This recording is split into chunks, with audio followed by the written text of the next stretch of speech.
आगे बढ़ते हैं। अब हमारे साथ मार्केट एक्सपर्ट सुदीप बंदोपाध्याय जुड़े हैं, उनसे समझते हैं मार्केट में कुछ कमाई की बेहतरीन थीम्स। सुदीप जी, गुड मॉर्निंग।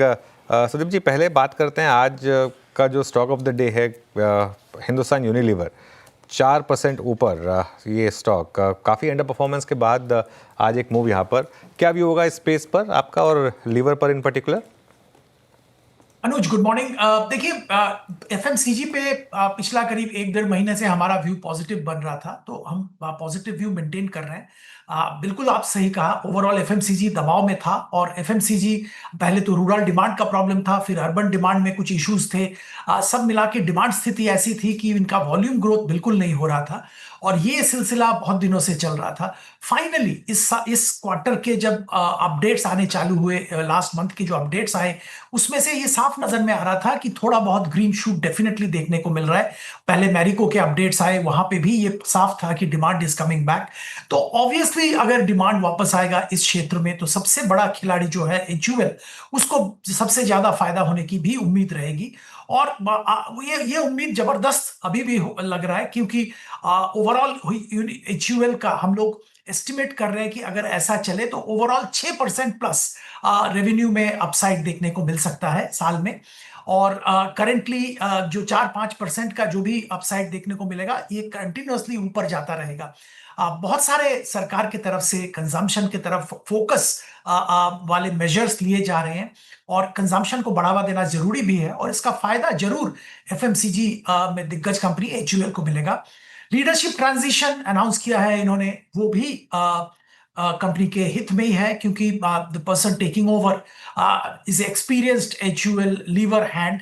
30 साल प्लस का एक्सपीरियंस है, पहले होम केयर बिजनेस रन करते थे इंडिया में, एंड वहां पे बहुत अच्छे नतीजे देखने को मिले थे। तो एक्सपेक्टेशन ये है कि कंटिन्यूटी रहेगा, प्लस एक अपसाइड मोमेंटम भी बरकरार रहेगा एचयूएल में।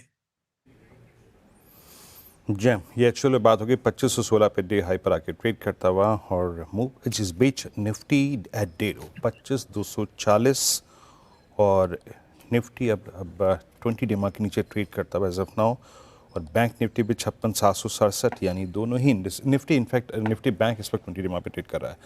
अच्छा, एचयूएल से हमारी बातचीत शुरू हुई, आगे और एक दो बास्केट को लेते हैं जहाँ पे कॉन्फिडेंस बाजार ने कुछ दिखाया है। अब देखिए, कुछ एफएमसीजी कैंडिडेट्स के साथ साथ आज कैपिटल गुड्स में मूव है। कमिंस ने पिछले 4-5 दिन में काफ़ी स्ट्रेंथ दिखाई है, इंश्योरेंस स्टॉक्स ने काफ़ी अच्छी खासी स्ट्रेंथ दिखाई है, और एक सीमेंट स्पेस ये बहुत स्ट्रॉन्ग रहा है। एंड स्पेशली मैं अल्ट्राटेक के 2 महीने के रोल ओवर के स्टैट्स, उसका प्राइस पैटर्न, उसकी सीओसी सब दिख रहा था। ये एक दो और बास्केट जहाँ पे आपका कन्विक्शन बन रहा है, और सीमेंट को कहाँ रखा है आपने उसमें?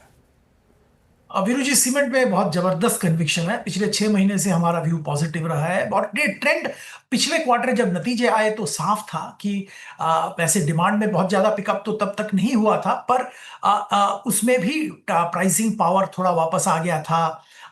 कॉस्ट में बहुत जबरदस्त कंट्रोल किया गया था, और अल्ट्राटेक जैसे कंपनी में तो नतीजे भी पिछले क्वार्टर के बहुत अच्छे आए थे। और ये साफ है कि अगर सरकार की तरफ से 11 लाख करोड़ का कैपिटल एक्सपेंडिचर इस साल में हो रहा है, तो उसका एक बहुत बड़ा फायदा सीमेंट सेक्टर को मिलेगा। इसके साथ साथ हाउसिंग फॉर ऑल और बहुत सारे और भी जो projects both private and public sector में चल रहे हैं, उसका भी फायदा सीमेंट सेगमेंट को मिलेगा। नए कैपेसिटी जो आ रहे हैं उसमें थोड़ा टाइम लगेगा, तो existing player with existing capacity, इनके लिए डिमांड डेफिनेटली बढ़ेगा। अब मॉनसून की बात छोड़ देते हैं, पर नॉर्मलाइज कर लेते हैं मॉनसून को, फिर ऑब्वियसली ये साफ है कि डिमांड बढ़ेगा और प्राइसिंग पावर वापस आएगा। कॉस्ट बहुत अच्छे तरीके से कंट्रोल में आ गया है, तो मार्जिन इंप्रूवमेंट भी होता रहेगा। तो ओवरऑल सीमेंट में हम लोगों का व्यू बहुत पॉजिटिव है, और अल्ट्राटेक हमारा पहला पिक है। इसके साथ साथ और भी कंपनीज में नजर दिया जा सकता है, पर अल्ट्राटेक डेफिनेटली पहला पिक है हमारा। ऑलराइट, अल्ट्राटेक डेफिनेटली पहला पिक है आपका। सुदीप जी, सॉरी आज थोड़ा समय कम है हमारे पास, तो आज आपको हम यहीं पर थैंक्स करेंगे। शुक्रिया आज हमारे साथ जुड़ने के लिए। अगली बार आपसे डिटेल में चर्चा करेंगे।